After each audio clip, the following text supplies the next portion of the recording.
બાપુ આજે તમે જવાબ આપો ને આપો, મંગળવારે અને શનિવારે વાળ કપાય કે ન કપાય? એલા કપાય.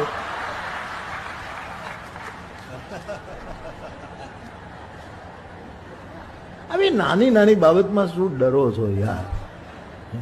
મંગળવારે અને શનિવારે આ કોકે એવું ઠીક છે, હશે કાંઈક એના કારણ, પણ એ બધી આઉટ ઓફ ડેટ વસ્તુ થઈ ગઈ છે સાહેબ.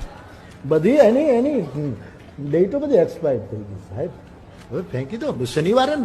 શનિવાર પછી બીજે દિવસે રવિવાર, શનિવારે તો કરાય, મંગળવારે એમાં કોઈ વાંધો નથી.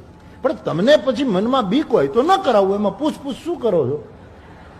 આ તો તમારા મનની વાત છે. બાકી મને પૂછું તો મારો જવાબ આ છે, પણ હું તમારી શ્રદ્ધા ઉપર કઈ પ્રહાર નથી કરવામાં. તમને બીક રહે ને પછી શનિવારે તમે વાળ કપાવો ને પછી માથું દુખે, પછી એમ થાય કે શનિવારે વાળ કપાવ્યામાંથી, એવું કાંઈ નથી. ઈશ્વર એટલો બધો તમે હળવો માનો છો કે તમે કયા દિવસે દાઢિયું કરો છો એ ધ્યાન રાખે?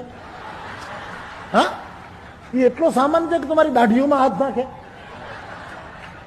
કે આણે શનિવારે દાઢી કરી? હે, જોઈ લઈશ હવે હું એને.